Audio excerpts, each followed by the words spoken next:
Thank you. The White House says the three objects shot down by the U.S. military over the weekend were likely, quote, benign. Now, that draws the distinction between the objects downed over the weekend and the suspected Chinese spy balloon shot down earlier this month off the coast of South Carolina.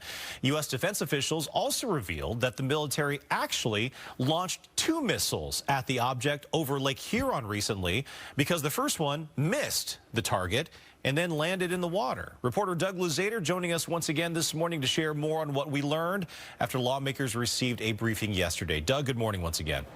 Good morning. All right, so let's talk about what they learned, saying the objects don't appear to be a threat, benign, if you will, but did they give any more indication of what they are? What were they?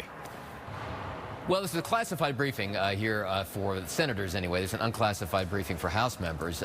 We have gleaned a little bit more, I suppose, from the White House. They're the ones that use the term benign as a possibility here. But we may never have firm answers. I mean, these three most recent objects were relatively small, apparently. They were shot down over very remote areas, Alaska, Canada, over Lake Huron.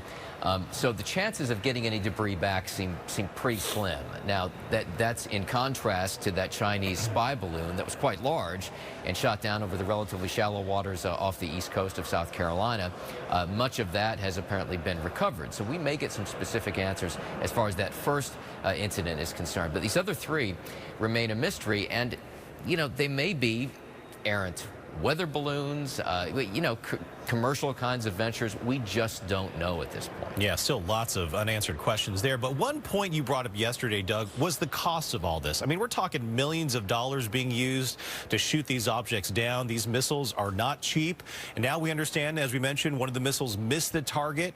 What exactly happened there, and what is the administration's plan moving forward? Are they going to continue to shoot these objects down with missiles? Well, we're waiting to get more clarification on what U.S. policy really is in regard to this. And now, there's apparently a working group the White House is putting together to figure out how to handle these. You know, we can't just, you know, fire $400,000 missiles at anything that floats above the surface of the Earth that we're not aware of what it's doing, because there are a lot of objects up there. And that's where the military and the White House are going to have to come up with a firmer policy here. We seem to be kind of on a hair trigger with these three most recent items.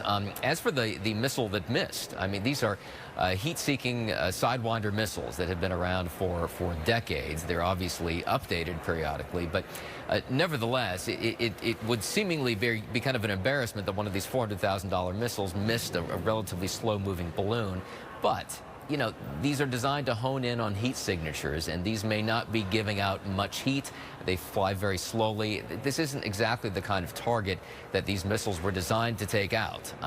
But look, you know, we threw $800,000 of missiles at one object over Lake Huron, and, you know, at some point there has to be a cost-benefit analysis to all of this. Yeah, absolutely. Lots of unanswered questions, but still intriguing nonetheless. Doug Luzader, thank you again for joining us. We appreciate it. Thanks.